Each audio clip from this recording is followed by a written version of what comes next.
Here's the image. Oh, Hi, there you are. Okay, you'll have to wait for the image. Hold on. Hi, everybody. Welcome again. This is Annalisa, and I have Lisa Levart with me. Lisa is a photographer. She photographs women as goddesses, and she's made a gorgeous book of these photographs, as well as the Oracle deck, which my card is a part of. And she does workshops and commissions, and all her work is just astounding, and I hope that we get to touch on as much of it as possible today. So welcome. thank you for having me. I'm so excited to be here. Yeah, Be here with you. I know.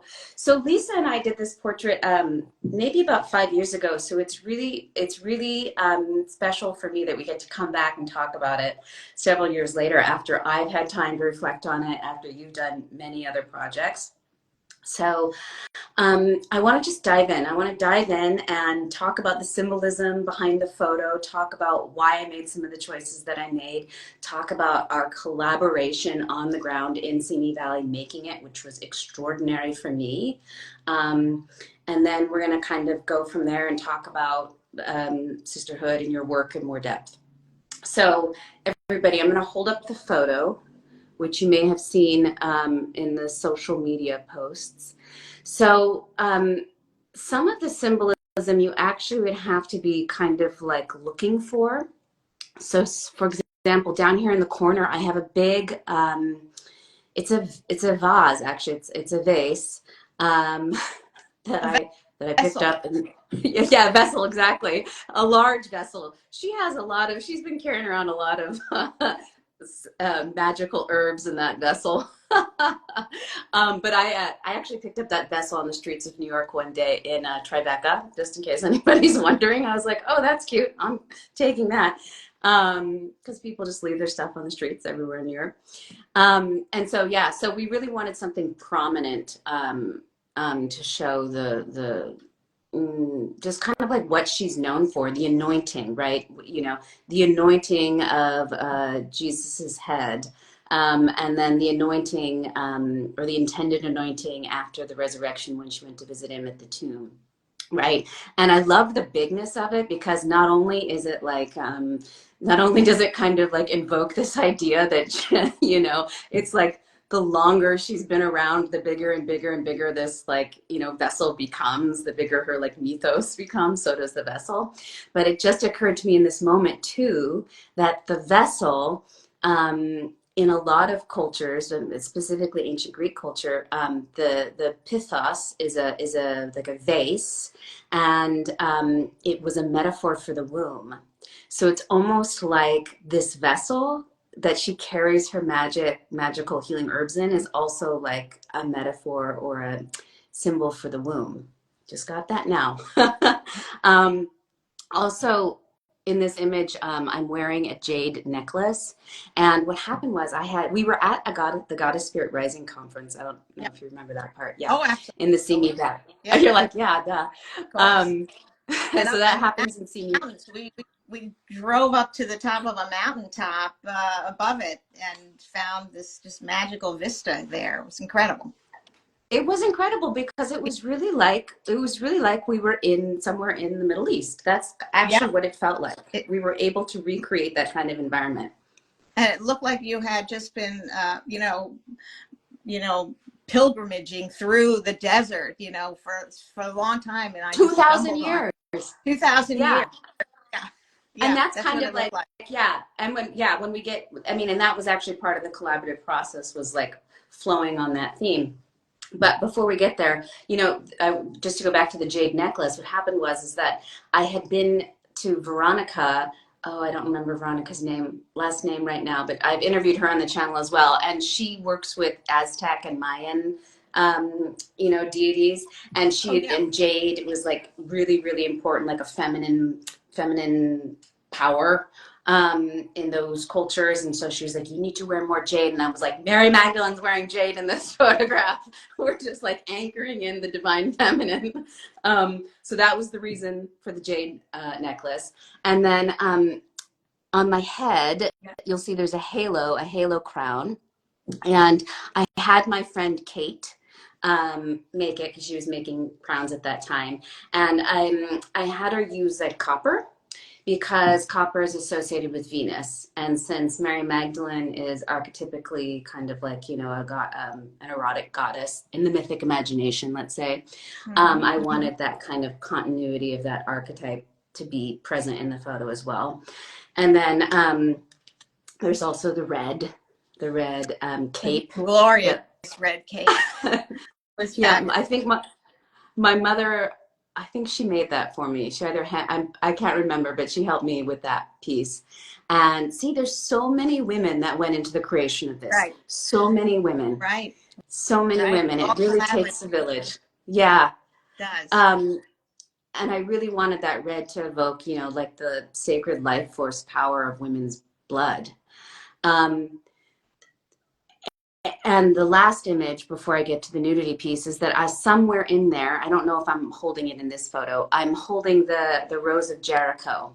And the Right. Rose of Jericho is the dying and resurrecting plant. And of course, that's a big part of, Jesus's, I'm going to say mythology, the story around Jesus. And also it's part of Mary Magdalene's mythology too, because again, in my belief system about Mary Magdalene, she's like resurrecting herself in the culture right now as a symbol of women's empowerment. So I wanted that theme to be present with the Rose of Jericho. And that plant, I think it's native to the Himalayas. Maybe I'm not remembering in this moment, but it can stay. It stays contracted. It can stay like outside of water for like years. And then the moment there's like it, because I think it takes moisture from the air is what happens. And what makes it bloom? If I can, what makes it Well, bloom? any kind of water. So I Open put up. it in like a bowl of water and then opens like within 30 minutes. Okay. It's extraordinary. Yeah, it's extraordinary. Um, so those are the main elements, but what happened was as we were, as I was going through constructing the costume, and I again the same woman that made the halo, she helped me with this dress that I had made. It was all white, and we glued flowers, kind of I would say up the bottom, because what I had initially wanted, I wanted it to look like as I was walking along the desert floor, flowers were growing and blooming up her skirt, Oh, because she was part of the regeneration of the land and the human psyche and like women's agency. I just okay. wanted all of that there. However, and that would have been fine if we had stuck with that. The night before, for whatever reason, I was looking at these slides of pre monotheistic goddesses, really from the Near East. So I was looking at Ishtar, Inanna, Astarte, Asherah, like images like that, and all of it. Something struck me because they're all, um, well, first of all, their gaze is looking directly at the viewer, whether they're sometimes like standing erect, always nude, standing erect, looking directly at the viewer, or there's one of, I think it's Asha, she's like partially turned. It looks like she's doing some kind of dance, but her gaze is still at the viewer. And it feels like when you're looking at them, there's this like deep, primordial feminine power like rising up from their yoni and up their body and like through their eyes and like sending you a transmission of that feminine power, erotic feminine power. And I was like, oh my God, I have to do, or oh my goddess, I have to do this portrait of Mary Magdalene nude, because she has been, you know, because the way that she's been over sexualized by the Christian tradition, the Christian patriarchy, as a way to diminish her and diminish women, because we know in the beginning of the tradition women held tremendous power. There were priests. We know from the Gospel of Mary that Mary was very adept at Jesus' teachings. She may have taught him some of what he knew. We don't know, But women were very important in the early church, and she was integral to his ministry, it seems like. And the way that they made her into a prostitute, which she was not. She was not, and this is not a judgment on prostitution. That's not where this is going at all. But that she was not that. And they did that, I believe, on purpose to actually delegitimize her role in the church and, you know, elevate Jesus, elevate men, and and also to legitimize, like, you know, subjugating women within the ranks of the church and also society at large. And so the way that she's been over sexualized through the male gaze, you know, I wanted to reclaim her female power and her erotic agency. That's really what I wanted to do, was reclaim her agency and her erotic feminine power. And I wanted to know what that would feel like by doing that in relationship with you, you know, in the So, collaborative I'm process. trying to remember, sorry to interrupt, but did you show me that dress at all? Did I see that? And then I didn't ask you to take it off. Um, because I don't know. I don't even know you if I made that showed it choice. to you. That was your choice. That was my Yeah. choice. Okay. And then all of a sudden, I was like, oh my God, had I made this choice like even a month prior, I would have grown out all my hair. My armpit hair would have been long. My leg hair would have been long. I mean, I wanted her to look like a real woman through the female Right. gaze. Like, Right. what does it mean to be woman without the filters of like male objectification on you? That's Right. what I was really trying to reclaim for myself. That's part of my journey, but through embodying her. Mm-hmm. Mm-hmm. So that's why I think like our portrait is so extraordinary, because it's beautiful and sensual, and it has its own kind of eroticism, but it's not she's not coy or coquettish, or like, you know, sometimes women can seem Absolutely. like, Absolutely frontal, just saying, here I am. here I am. I am here, I am here. and see me. Here I am, and see me. It's very powerful. Exactly. Yeah. Exactly. And so the last little element that we played with, and I wasn't sure at that time, I had started working on my dissertation and with this theme of the sacredness of menstrual blood. And so I decided I was going to start using menstrual blood in performance art pieces. And I brought some with me, and I was like, Lisa, I have my blood here. I don't know what to do with it. And you were a rock star. You were like, I was like, man, and you like dipped your hand in that bowl and you rubbed my blood up and down my legs. And I was like, oh my God. Like, I still have no words for that moment, because it was this profound moment of being like really seen by another woman, Mm. really seen and honored. It was almost like you were anointing me in some kind of Mm. way, Mm. you know? Well, thank you for that, because that is the crucial element. I believe that's why I'm doing this, is Yeah. to have other women, enable them to have the space to say, I am here, see me, and then for me to see them and reflect it back. So it really, this is a circular process where that emboldens me too, like you came with your menstrual blood there, and it was like, okay, let's dive into it. This is where we are. We're going to go into this now, and no Yes. hesitation, because we're in that moment of recognizing in each other, that your strength, your power, how you want to be seen, how you want me to see you and reflect back to you. That's such a powerful moment, that there never was any kind of hesitation. I don't think it allows hesitation when you're so in that moment of being present for another person, and to reflect back to them of who they are. It's a powerful, for me, powerful than I Yeah. do.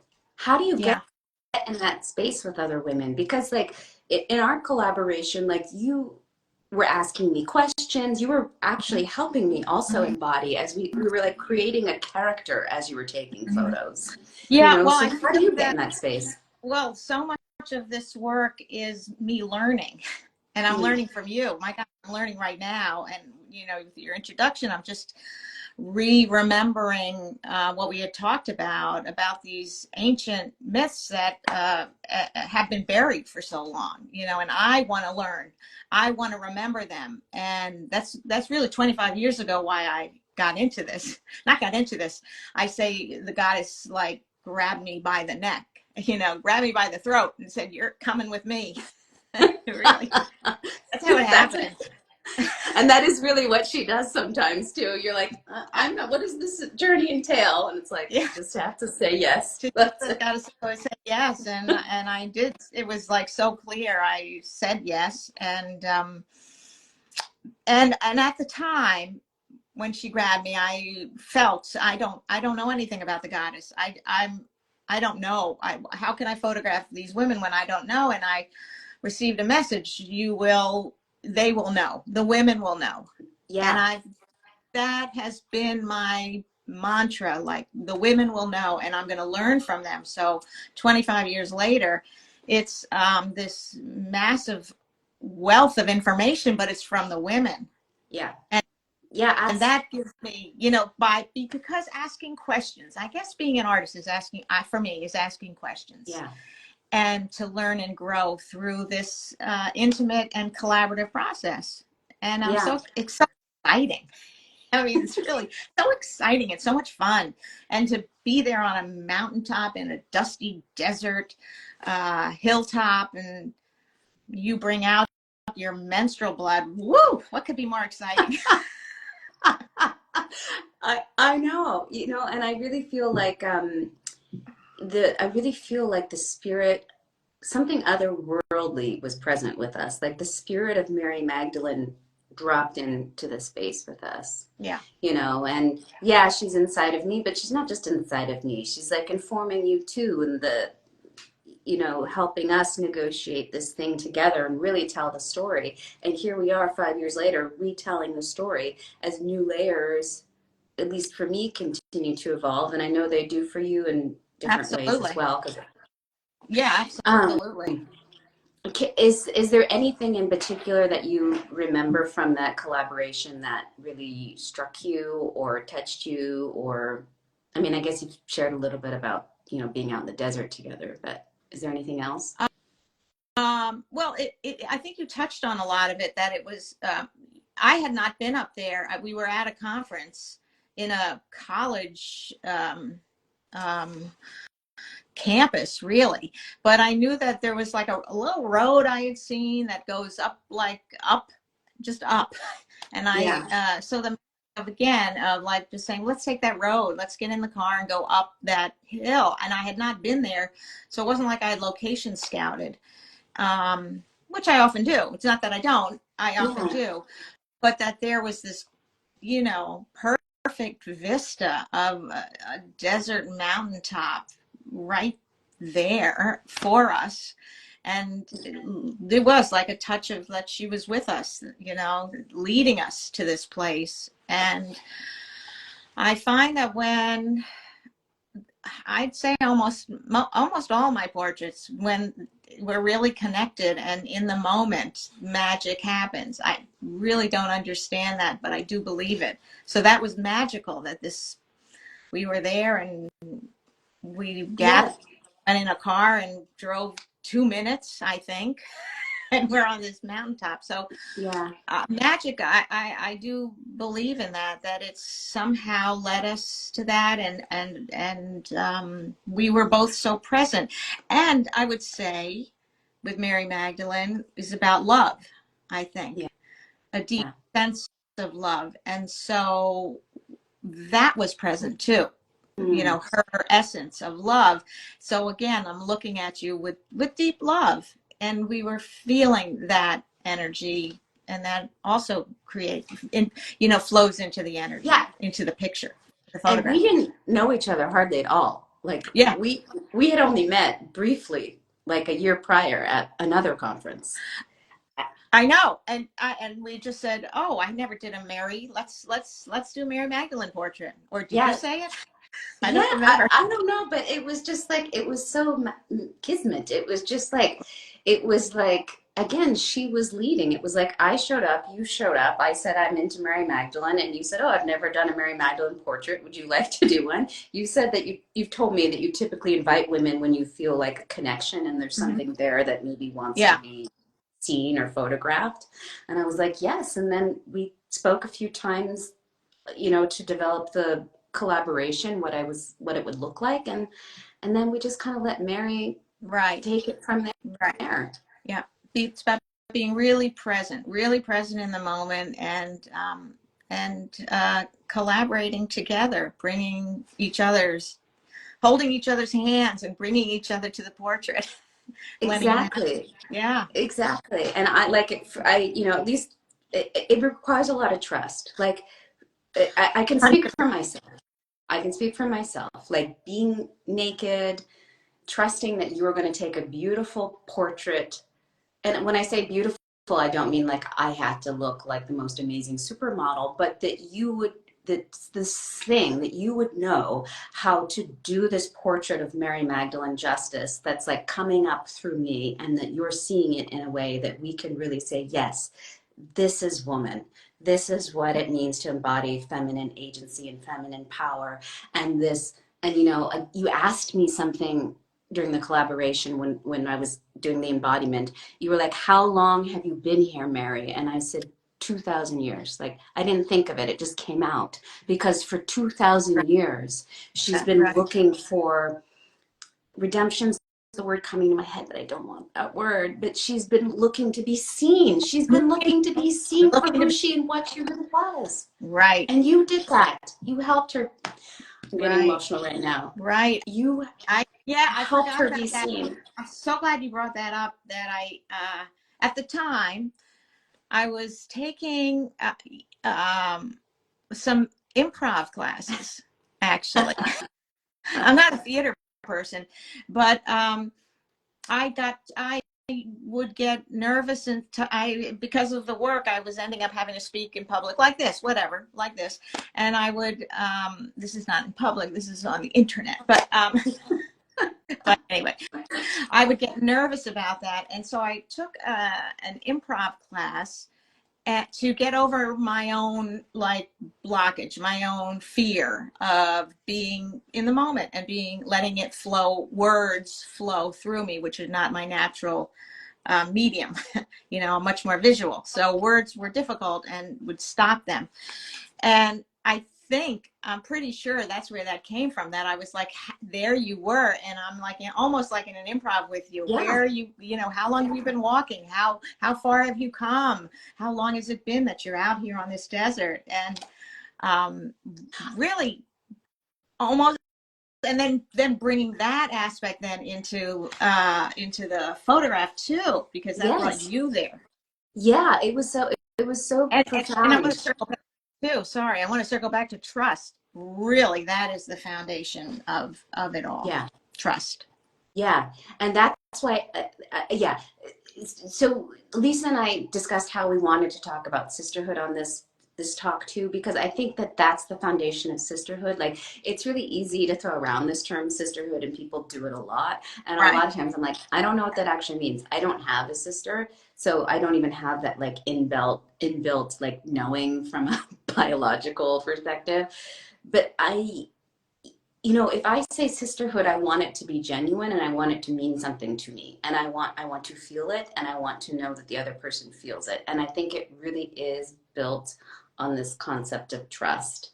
Mm-hmm. And, as soon as you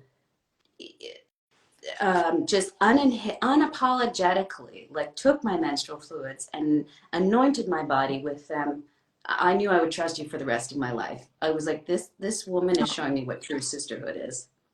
Yeah, it it was so like, again, I like don't even have the words. And but I actually want to just share a little bit more, or hear a little bit more about some of the other projects you've worked on. But before we move on from Mary specifically, I want to say, after our photo shoot, I went to the altar room because we were at this conference, and women had participated by creating this group altar. And so I went to the room and prayed, and there was this profound weight lifted off of me after we finished. And I just thought, oh my God, now I can be a mother. I don't know where it came from or how, but it was like I was brought into this world, and for whatever reason, I believed that you can't be a mother and have successful artistic career. I don't know why. That's just what happened.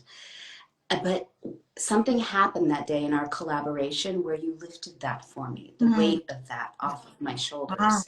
And I just wept because it was so painful for me to have that inside of me. So whatever that was between you, me, and Mary, it just alleviated that. So Wow. again, that's the power of doing real sisterhood work, and Right. specifically embodiment work Right. with you. Right. Yeah. Well, talking about sisterhood, that was why I one of the reasons why I had that brought out the it created an oracle deck, and the subtitle of the oracle deck is a let me see, divination deck and guidebook with spirited wisdom from your sisters. Here, I don't know if you can read it or it's backwards, but It's so it's backwards, but yeah, it's we'll show backwards. the But picture. Yeah. with spirited wisdom from your sisters. So again, it was an it was a way for me to share the relationship and what we went through and what we were thinking and the processing that we went through before the portrait session together. And what did you like, exactly what we talked about, you how did you want to present yourself and how did you want to be seen at that moment, that I could share that with a wider world. And because it was a lesson, like I go circle back, these are all lessons for me too. You know, Yeah. you are growing, I'm growing too, Yeah. and from that, and I wanted to share the lessons that we and the wisdom we had both gone through that day, and share that widely with people, so with other That's women, that's so creating a bigger sisterhood. exactly. That's what I think. What really makes your Oracle deck so unique is it's not just not just, okay, that's not even the word I mean to use, but it's not only your photos, it's not only your own interpretation of the goddesses that you've photographed, but yeah, you're including the actual words of the women that did the embodiment. And in a way, there's another layer that we've kind of been hinting at, and it's that the goddesses themselves come through. You know, they're a part of it too. They share in that journey as well through the embodiment, but maybe inspiring some of the words that, we've used in the description. So they're Oh there too. Yeah. yeah, I definitely would say, when I was creating and writing the book for each portrait, I really channeled both the woman and the goddess. And when I thought about what would be an action, what could a reader take from when they pulled Mary Magdalene's card, and so there's an action associated with it, and I really wanted, I channeled it. I really wanted it to be, again, I wanted to be free enough to let it just come through me, let the message come through me and out onto the paper. And I think it happened. It happened, and it's that way. 100%. It is a beautiful, beautiful book. Yeah. Beautiful book filled with so much wisdom, um, so much history, so much lost wisdom. I mean, brought back, like reclaimed wisdom Right. too. I often call it remembering. It's Mm, like we know these stories, we know them, and then we have to remember them. We have to get past the all the all that's been buried. These stories have been buried for so long, and this is a way to resuscitate them and bring them back to life, and embody them, and bring them back into embody current. them. Yeah. Exactly. And again, it's just like so profound when women get to do the embodying, um, and be seen and see themselves. It's a moving experience. And I think that really comes through in your portraits too. I really, really want you to talk about the Lenape project. I don't know if that's something you want to talk about, but like every time I think about like what that did for you and them, I just like it moves me to tears. Oh. I don't know if you're open to talking No, I'll about talk like, a little yeah, bit. I just found when going to we both traveled I don't know, internationally, going to goddess conferences. And there was always, I've been doing that 25 years. So there was an organic synchronicity between the indigenous world and the goddess spirituality, all earth-based, respecting Mother Earth, and also a way of being that has also been suppressed and buried. So there was a lot of overlap. And at a certain point, I live in the Hudson Valley. So I was looking to see who were the indigenous women right in here where I live, and who are the caretakers of this land for so long. And I was introduced to grandmother Clara Soaring Hawk of the Rampo Lenape Nation. And I introduced myself, and she said, "I've been looking for a way to lift the women of the tribe up. I've been looking, and this is the way. This is the way." And she took me under her wings, and I met the some of the women of the tribe, and whoever stepped forward, I said, "I'm here, and if anyone wants to do a portrait with me, I'm available." And willing, and let's remember these Lenape stories, the Lenape myths that have been buried. And many of the women, again, the process is the same, had to do their own research because they often didn't know the stories, they didn't know the myths, and would bring them to life. And together we did that, and it's led to just an absolute beautiful connection with the women. We've had shows, installations. I currently have a beautiful, it makes me cry, in a wooded preserve in Upper Nyack called Riverhook. I have an installation where the portraits of the women are printed on very sheer fabric material, flag-like material, and installed in a wooded area, so that as you're walking through the woods, you come upon these the portraits of women interplaying with the trees, with nature, with wind, with the rain, with the snow, with the leaves falling down on them. And I didn't do this organically, but magic happens. And when the sun rises, it just shines in this dark woods through them and lights them all up.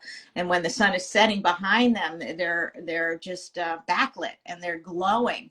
It's like, how did that happen? Thank you. It's beautiful. It's like a very spiritual experience to see the women in the woods that for many millennium they had been taking care of this. And I think it's a beautiful honoring and spiritual space that they belong in. And it's Right. sisterhood too. Yeah. It's like a sisterhood, a circle of women who are caring for this land, and we are honored to be able to be there with them. Yeah. I mean, that's extraordinary. I mean, it's like they're embodying the sacred beings of their tribe, of their worldview, and they're like installed in the land in which kind of arose those belief systems, in which those belief systems arose in the first Right, place. right. So, yeah, Well, what a profound like collaboration. I think the land is very important. Like the land was so important for you Yeah. that we found this mountaintop, to bring back Mary Magdalene, and to be on the Lenape land. Also, land is important. It's what what gives us the foundation that we're on. Absolutely. I have a lot to say about land, but I think that might have to be another Okay. conversation. Because I do these goddess performance pieces, and they're always land specific or site specific. Because, like, when I land in a place, um, the place speaks to me, and it tells me what kind of goddess performance I So need the to land do. is another collaborator on it with us. The land was collaborating with us for your portrait. Absolutely. Yeah, I can't even imagine how it would have turned out had we done it We could. anywhere else, to be honest. Yeah. Yeah. Yeah. Well, let's talk Um, about the cards that we Yes, pulled. let's get into the oracle deck. You want me to show you the cards that I pulled first? Well, let me show the deck. So the deck. This is the box that the deck comes in, and Okay. then in the box. Here, I'm going to show because your screen is a little blurry, so I'm going to show Oh, mine. okay, Okay. good. And you talk. Okay, good. All right. So that's yes. So and it's got copper gilding, and you were speaking about copper, just Uh-huh. FYI. And so what that says is we are all here to lift, hold, and be present for one another as we travel on our journeys. So that's what I think the theme is. And there's a book, which is it's a small but mighty book. Tells about the goddess in every card. What is the attribute of the goddess? What are the words, the wisdom of the women, and then an action to think about. Yeah. Mm-hmm. Mm-hmm. Yeah, I think So it's backwards, but you get yeah. the idea, everybody. And, Mm-hmm. and then what I proposed to you was that we each Here's pick a mine. card. There, Mm-hmm. there That's you mine. are. Yep. Yep. And the foundation of the structure is earth, the elements, earth, water, air, fire, and spirit. So the goddesses are they're different cards for those elements, and you're in the spirit section. All right. Yeah. So yeah, So I'm in the spirit section. That's right. Uh, and actually, what's really cool about that is the what you've done at the top of the cards is you haven't printed the name of the goddess. You've printed the essence of the wisdom. So my card is in the spirit section, but the essence of the wisdom is the body knows, which is that kind of mind, body, soul, mm-hmm. you know, woven together. Right. Right. I love that. Um, Yeah, I thought a lot so about that, whether to put the name of the goddess on the card as well. I mean, as well or just as, I and then I didn't want it to be. I just wanted the key word, the meaning, and nothing else. You can deep dive. You don't need to know, but she'll be coming forward anyway. She will be present and make her presence known. yes, So left it yes, as just cleanly the keywords. yeah. Yeah, yeah. I love that.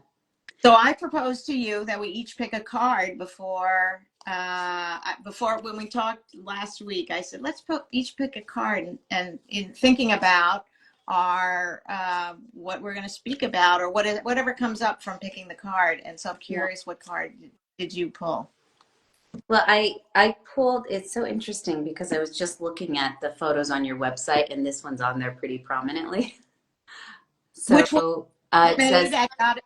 That was made at Goddess Spirit Rising, also. yeah, at the conference where we did the Mary Magdalene embodiment, this woman runs that conference, right? Is she one of the founders She of the conference? uh, she made the mask. The Okay. mask, yeah. Yeah, Okay. they were used. The masks were made in ritual for Okay. ritual that they did. Yeah, yeah. So this one is called Embrace Change. It's also the image on the cover of the book as well. Mm-hmm. So it's kind of one of the central cards in a way. Okay, so am I allowed to show you the second card that I felt called to pull that was right underneath it? Absolutely. Um, Breaking the rules. I Nice. know. I know. This is actualize ideals. So my two pieces of wisdom, embrace change and actualize ideals. I love that. I love Yes. that. The message that that card brings up, like, change is going to happen anyway. So why fight it? You can't fight it. Go into it, go forward with it. And then to have that other card, the Durga card, which is, find your path and go for it like a Yeah. warrior. Yeah, yeah. Yeah, I sword. love Yeah. that. I love that. Yeah, All I right. love that too. I love that combination. It's like change is going to happen. So it's like, yeah, just like brace yourself and keep going and trust your path, bringing trust back into the conversation. I definitely need that. I think we all need that because we live in crazy times. So I think we all need Right, those words of wisdom.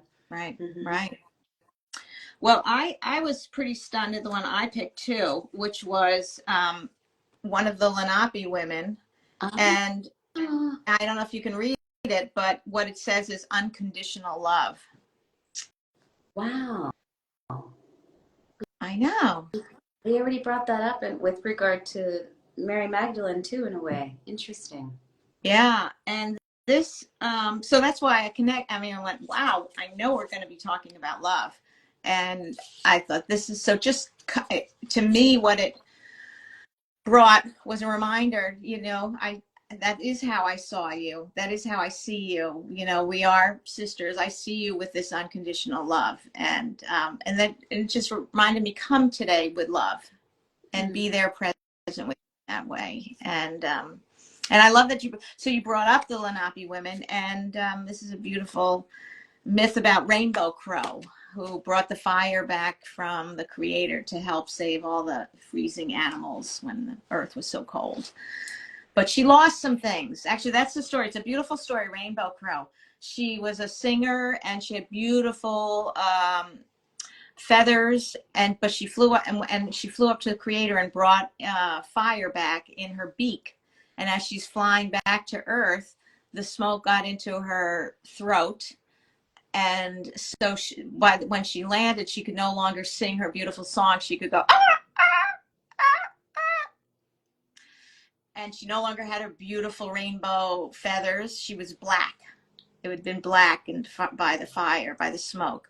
So Mm. she lost some things, but she saved her people, and she saved it with love, because she had love for the people and needed to bring them back. And I thought, wow,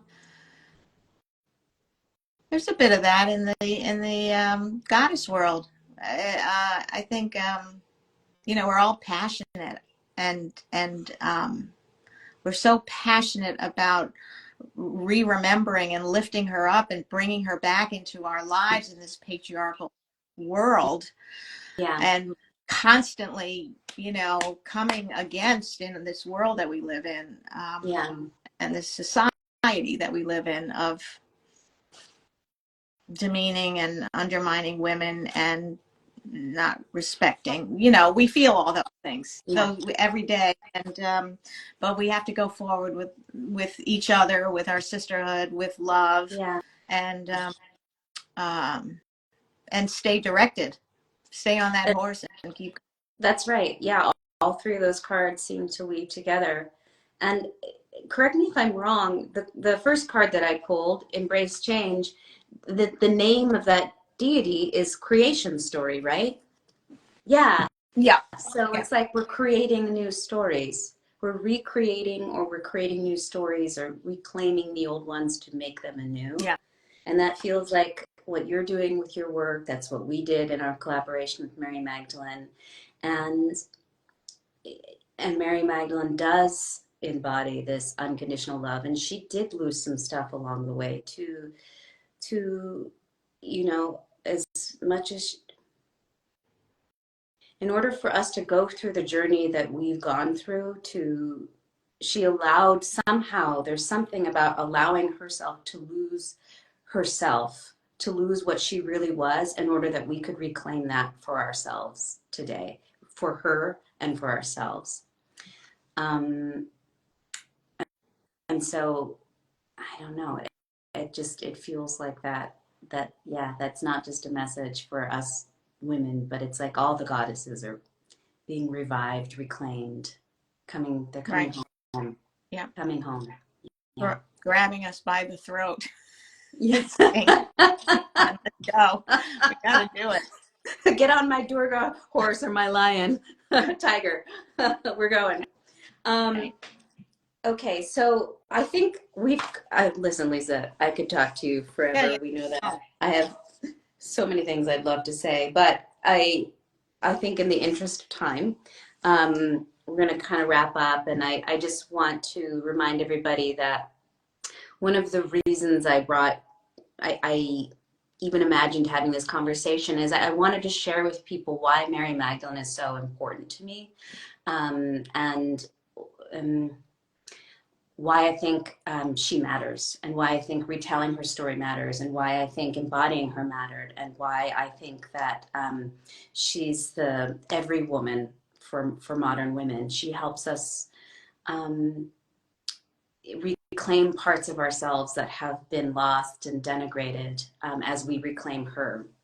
So she's the perfect myth model, in my view, to do that. And so, in that spirit, I want to remind everybody or invite everybody to consider consider going on this beautiful journey to the south of France with me at the end of May, and we're going to visit all of these many sacred sites to Mary Magdalene, where um, she embodies all of these rich, yummy archetypes that I think each woman can explore for herself and learn. And when you embody these archetypes through following in the steps of Mary Magdalene, you're really learning more about yourself and what it means to be a woman beyond any patriarchal fantasies that are thrust upon us by the world.